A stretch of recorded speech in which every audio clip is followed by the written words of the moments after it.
नमस्कार दोस्तों, welcome back to your own channel wealth saga. आज है 24 2021। आज से एग्जैक्टली 11 महीने पहले दैट इज ऑन 23 मार्च 2020 को ट्रेडिंग हॉल्ट हुआ था। ट्रेडिंग हॉल्ट क्यों हुआ था? क्योंकि सेंसेक्स में 4000 पॉइंट की गिरावट थी, लोअर सर्किट लग गया था, जिसकी वजह से ट्रेडिंग को हॉल्ट करना पड़ा था। आज भी दैट इज ऑन 24 2021 को ट्रेडिंग हॉल्ट हुई, लेकिन लोअर सर्किट लगने की वजह से नहीं, शॉर्ट सर्किट होने की वजह से। अब शॉर्ट सर्किट किसका हुआ? ऐसा कहना है एनएससी का कि शॉर्ट सर्किट मतलब there was some technical glitch as far as the telecom service providers are concern, जिसकी वजह से पूरे दिन ट्रेडिंग ठप रही। और ट्रेडिंग शुरू कब हुई? 3:30 बजे के बाद, जब मार्केट क्लोज हो चुकी होती है। दोस्तों, आपको क्या लगता है? मुझे तो इसमें कुछ डेफिनेटली घोलमाल लगता है। आपको क्या लगता है? What is your opinion? Do let me know in the comment section कि आपके पर्सनल व्यू क्या है। मेरे हिसाब से दोस्तों, इसमें कुछ डेफिनेटली कुछ ना कुछ राज छुपा है। फिलहाल हम लोग चार्ट्स पे देखेंगे कि आज निफ्टी का और बैंक निफ्टी का क्या व्यू है। Let's see on the charts. But before that, अगर हम लोग देखें आज की मार्केट ब्रेथ, तो क्लियर कट आपको एडवांसेस के फेवर में दिखाई पड़ रही है। ऑलमोस्ट 1150 स्टॉक्स एडवांस कर रहे थे और डिक्लाइन कर रहे थे 550 स्टॉक्स। और दोस्तों, जिस समय ट्रेडिंग स्टार्ट हुई, अगर आप 15 मिनट्स की कैंडल देखेंगे तो आप हैरान रह जाएंगे। सो हम लोग पूरी की पूरी चार्ट एनालिसिस भी करेंगे। बहुत इंपॉर्टेंट वीडियो है। स्मैश करें लाइक बटन अगर आपको वीडियो पसंद आता है हमारा तो। दोस्तों, दिन भर ट्रेडिंग हॉल्ट रहने के बाद 3:30 पर ट्रेडिंग स्टार्ट हुई। 3:30 मतलब 3:30 PM। 3:30 बजे ट्रेडिंग स्टार्ट हुई और 5 बजे तक का टाइम था, 5 PM तक का ट्रेडिंग का टाइम था। और इस ट्रेडिंग आवर्स के दौरान जो जंप आया है निफ्टी 50 बैंक निफ्टी में, शॉर्टर्स के होश उड़ा दिए। आप देख सकते हैं करीब 4% के आसपास निफ्टी बैंक भागा है। Nifty 50 274 points. सेंसेक्स के बारे में बात करें, करीब 1000 पॉइंट से ज्यादा भागा है। ओवरऑल आज शॉर्टर्स के बिल्कुल कपड़े फाड़ दिए आज मार्केट ने, क्योंकि जिस प्रकार से उन्होंने अपनी पोजीशंस को बना के रखा था कि भाई टेक्निकल ग्लिच के चलते मार्केट में गिरावट आएगी, भाई उनको बिल्कुल पूरी तरह से मार्केट ने डिस्ट्रॉय किया है। तो क्या यह तेजी ऑल ओवर द ग्लोब आपको दिखाई पड़ रही है? नहीं। अगर आप देखें ग्लोबल मार्केट्स में आपको पॉजिटिविटी दिख रही है, लेकिन हार्डली 0.2%, मतलब 11 पॉइंट। आप देख सकते हैं 0.85%, 0.26%। लेकिन जो चीज इंडिया में हो रही है that is 3-3, 3.5-3, 4-4%। Nifty bank is running 1400। Just mania is going on. What is going on we'll understand on the charts as well. फिलहाल दोस्तों, मार्केट में जो चल रहा है, मेरे हिसाब से this is something which is happening for the first time. Nifty bank के भागने के पीछे reasons: HDFC bank 5% up, axis bank 4.5% से भी ज़्यादा अप, कोल इंडिया 5% के आसपास, 5.5% के आसपास। अगर आप बात करें ICICI बैंक की तो 4% के आसपास अप। तो कहने का मतलब क्या है? निफ्टी 50 के टॉप 4 गेनर्स में से 4 हैं बैंक्स। तो निफ्टी 50 के ऑफ कोर्स अगर टॉप 4 गेनर्स में बैंक्स होंगे तो फिर आप समझ सकते हैं निफ्टी बैंक इतनी तेजी से भाग रहा होगा। हम लोगों ने HDFC बैंक को एज अ स्विंग ट्रेड लिया था दोस्तों, बहुत ही शानदार इसमें पैसा बना। और आप देख सकते हैं 1600 के हमारे टारगेट थे और 16 के 1600 आज ही अचीव हो गए। तो जिन लोगों ने HDFC बैंक का स्विंग ट्रेड लिया था, just let me know in the comment section, I will be glad to know that. फिलहाल दोस्तों, वीकनेस कहाँ दिखाई पड़ी? वीकनेस दिखाई पड़ी यूपीएल में, क्योंकि आपको मालूम होना चाहिए यूपीएल के फैक्ट्री में आग लग गई थी, तो उसमें कुछ डायरेक्शंस आए हैं, कुछ SOPs बनी हैं, जिसके कारण वो प्रेशर में था। इसके अलावा JSW steel, doctor Reddy's and power grid, इनमें प्रॉफिट बुकिंग नजर आई, क्योंकि JSW स्टील और बल्कि स्टील सेक्टर के काफ़ी सारे स्टॉक्स काफ़ी दिनों से भाग रहे थे। तो मार्केट ने वहाँ से पैसा निकाला और लगाया कहाँ पर? जहाँ पर अंडर वैल्यूएशन थी। दोस्तों, मैं आपको बताता रहता हूँ, I keep telling you, keep reiterating this thing again and again, कि मार्केट में डिप्स पे बाय करो, ना कि जब मार्केट भाग रही। अभी 3 दिन पहले जब मार्केट गिर रही थी, तब मैं आपसे डेली कहता था please guys pick up 1 lot of WHG star SIP, उठा लो उठा लो। अभी भी लिंक डिस्क्रिप्शन में है दोस्तों। कोई भी दिन इन्वेस्टमेंट करने के लिए, लॉन्ग टर्म इन्वेस्टमेंट के लिए कोई भी दिन खराब नहीं है। आप आज से ही शुरू कर सकते हैं और उसके बाद जब भी डिप आए तब आप स्टार्ट कर सकते हैं। अब आई डोंट नो आपने लिया कि नहीं लिया। अगर आपने लिया है, do let me know in the comment section. फिलहाल दोस्तों, निफ्टी 50 के चार्ट को अगर देखें तो हमें बड़ी ही इंटरेस्टिंग एनालिसिस दिखाई पड़ती है। निफ्टी 50 का ये कल का चार्ट है, बेसिकली आज का चार्ट है, लेकिन इसमें कल की कैंडल में मैंने आपको बताया था कि ये इनसाइड कैंडल है। And what does inside candle mean? Inside candle means in different candle. इसका मतलब क्या है कि मार्केट ऊपर भी जा सकता है, नीचे भी जा सकता है, जो कैंडल बनेगी नेक्स्ट उसको ही मार्केट फॉलो करेगा। और आज के दिन क्या हुआ, मॉर्निंग से ही मार्केट ऊपर थी। इनफैक्ट मॉर्निंग में ही हमने दो ट्रेड लिए थे, 35,500 का कॉल ऑप्शन एंड 35,800 का कॉल ऑप्शन, और दोनों के दोनों ने जो बम्पर पैसा बना के दिया है डायमंड प्लस मेंबर्स को, they themselves are only aware. बाकी दोस्तों जैसा आपको मैंने बताया था कि मॉर्निंग में जिस प्रकार से ये कैंडल का रुख रहेगा उसी प्रकार का सेंटीमेंट बनता चला जाएगा, because this is inside candle. Inside candle का मतलब ये होता है कि मार्केट अपना मूड बना रही है कि किस तरफ भागना है, और जिस तरफ जिस ट्रेंड में मार्केट जाएगी उसी में आपको शामिल हो जाना है, उसमें ही पैसा बनेगा। लेकिन दोस्तों उससे भी ज़्यादा इंटरेस्टिंग चार्ट है अगर आप इंट्राडे का चार्ट देखें। अगर आप देखें तो you can very well find out from 16th of Feb, 16 फरवरी से मार्केट गिर रही है। 16th, 17th, 18th, 19th, उसके बाद 2 दिन की छुट्टी, 22nd, कल तक मार्केट गिरी है। और मैंने आपको बताया दोस्तों कि आप डिप्स पे बाय करें। अगर आप नहीं कर पाए हैं तो आप समझ सकते हैं आज कितना बड़ा ज़बरदस्त आपको झटका लगा होगा। फिलहाल दोस्तों कल के दिन that is on 23rd of Feb को भी मार्केट में कंसोलिडेशन था। तो अगर आपने परसों और कल के दिन कुछ बाइंग करी है, अच्छी बात है, नहीं करी है तो दोस्तों आज के दिन क्या हुआ उसको थोड़ा डिटेल में, थोड़ा ब्रॉडली, थोड़ा बड़ा करके समझते हैं। तो आज मॉर्निंग से ही मार्केट में तेजी थी। ये है मॉर्निंग के 15 मिनट से कैंडल, स्टार्टिंग के 1 घंटे के कैंडल। उसके बाद ट्रेडिंग हॉल्ट हो गई करीब 10:30 बजे के आसपास। ट्रेडिंग क्या हॉल्ट हो गई, एनएससी हॉल्ट हो गया। उसके बाद ट्रेडिंग को भी हॉल्ट कर दिया गया। एनएससी में जो चीज़ ध्यान देने वाली बात है दोस्तों, जो ट्रेडर्स हैं उनको ही पता है कि मार्केट में क्या हो रहा है, बाकी सबको सिर्फ ज्ञान पता है। दोस्तों मार्केट में क्या हो रहा था, मार्केट में एनएससी के जो भी डिटेल्स थे वो फ्रीज थे, लेकिन एफ&ओ के कॉन्ट्रैक्ट्स वर रनिंग। कहने का मतलब क्या है, स्पॉट प्राइसेस फ्रोजन थे, लेकिन जो डेरिवेटिव के सेगमेंट के प्राइसेस हैं वो सारे के सारे फ्लक्चुएट कर रहे थे। अब उसमें हुआ क्या, उसमें हुआ ये कि जब एनएससी में हॉल्टिंग आ गई तो लोगों को लगा, स्पेशली शॉर्टर्स को लगा कि मार्केट यहाँ से गिरेगी, तो उन्होंने बना ली शॉर्ट पोजीशंस। और उनको लगा कि भाई अब तो एनएससी में हॉल्ट आ गया है, डेफिनेटली मार्केट में वीकनेस आएगी और मार्केट गिरेगी। और बाय द वे मार्केट में गिरावट आई भी, भाई निफ्टी और जो एसजीएक्स निफ्टी है वो पूरा रेड में चला गया था। तो मार्केट में वीकनेस आई भी, लेकिन अनफॉर्चुनेटली हुआ क्या कि 330 पे मार्केट के ओपन होने के आदेश आए।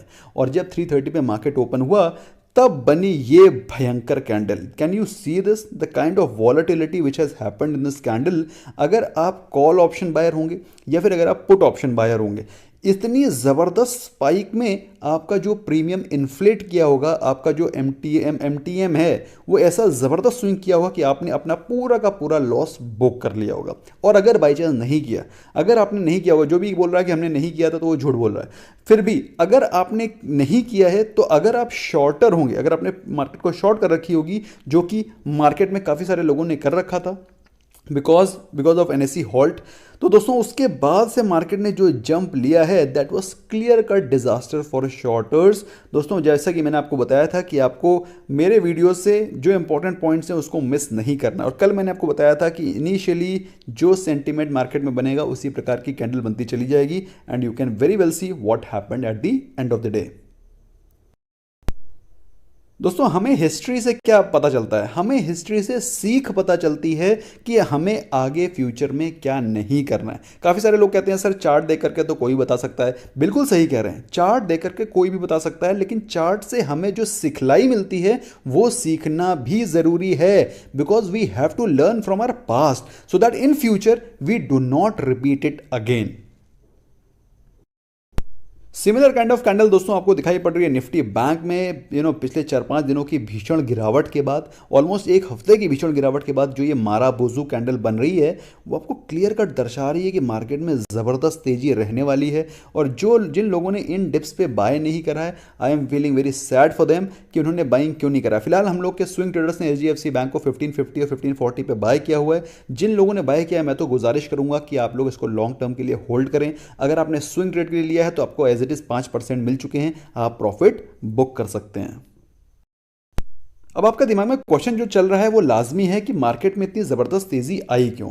दोस्तों जिन लोगों ने भी शॉर्ट पोजीशंस बना रखी थी इस दौरान जब मार्केट में डेरिवेटिव सेगमेंट चल रहा था लेकिन एनएससी में ट्रेडिंग बंद थी, तो उस समय क्या हुआ, उस समय जिन लोगों ने शॉर्ट पोजीशंस बना रखी तो मार्केट में जिस प्रकार से जैसे ही मार्केट पॉजिटिव ओपन हुई, डर के कारण पैनिक के कारण उन्होंने अपनी सारी की सारी शॉर्ट पोजीशंस को कवर किया, और उस शॉर्ट कवरिंग के चलते दोस्तों मार्केट में जो ज़बरदस्त स्पाइक आया, क्योंकि कल है मंथली एक्सपायरी, और मार्केट को सबसे बड़ा तो फोबिया ये था कि ऐसा ना हो कि ये चीज़ आगे भी एक्सटेंड हो जाए, मे बी आगे भी बढ़ जाए, तो इसलिए उन्होंने सारी की सारी पोजीशंस को आज ही क्लोज किया, और सारे के सारे शॉर्ट्स जो कि पिछले कई दिनों से हो रखे थे, ये देखिए सिर्फ आज की बात नहीं हो रही है, पिछले कितने दिनों से, पिछले एक हफ्ते से सारे के सारे शॉर्ट्स थे वो सारे के सारे आज कवर हुए लास्ट 1 आवर, और जिसके चलते मार्केट में ये शानदार स्पाइक आपको दिखाई पड़ा है। दोस्तों क्लियर हुआ कॉन्सेप्ट, क्लियर नहीं हुआ? अब भाई ये जो ये मार्केट में जंप आया है वो आज के शॉर्ट्स की वजह से नहीं आया, आज के शॉर्ट्स तो बिल्कुल मरे ही मरे हैं। इसके अलावा जो पुराने शॉर्ट्स हो रखे थे उन्होंने आज अपनी प्रॉफिट बुकिंग करी है, अपनी पोजीशन को स्क्वायर ऑफ किया है, अपनी पोजीशंस को बाय किया है, जिसके चलते आपको मार्केट में ये शानदार स्पाइक दिखाई पड़ा है। तो दोस्तों आई होप आपको मेरा जो ये एफर्ट था आपको समझाने का, चार्ट एनालिसिस करने का, आपको पसंद आया होगा। तो मेरी कोशिश रहती है आपको समझाने का, अपनी तरफ से बेस्ट देने का।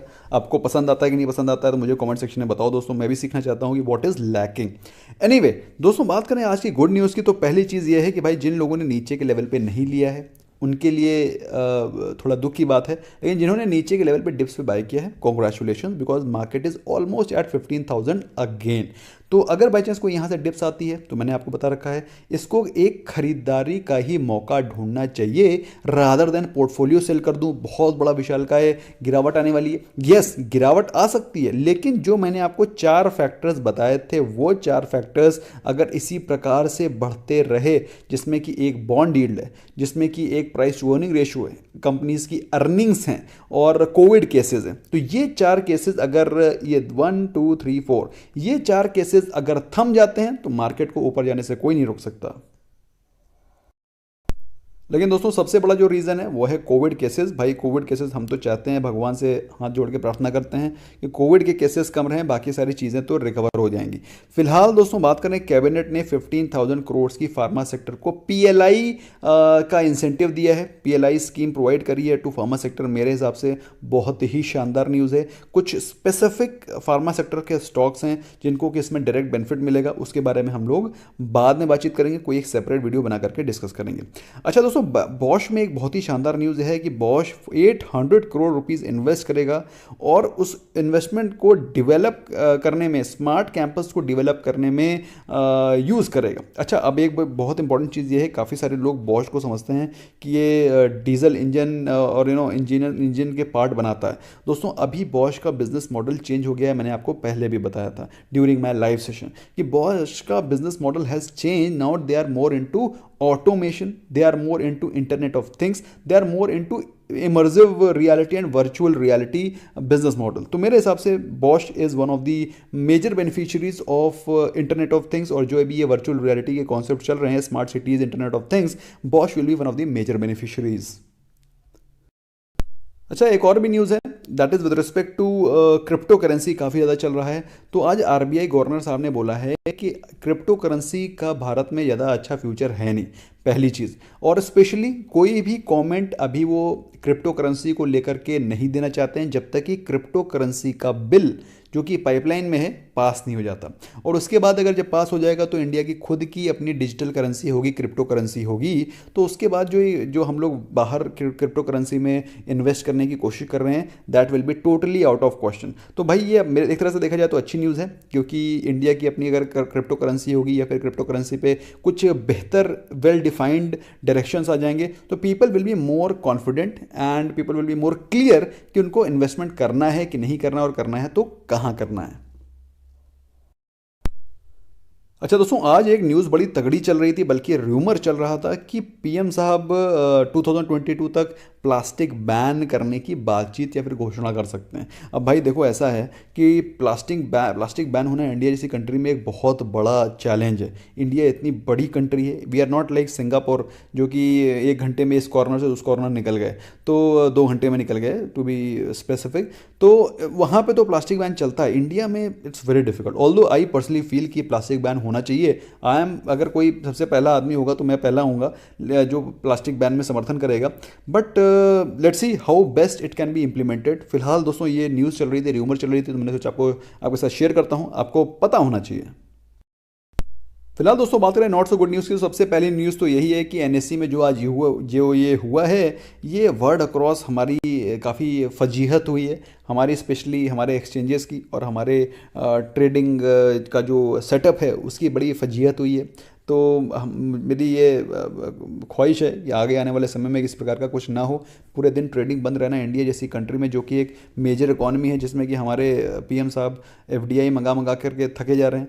ऐसे में दोस्तों अगर उस पूरी कंट्री का एक्सचेंज अगर पूरे दिन बंद रहता है, that's not a very good sign.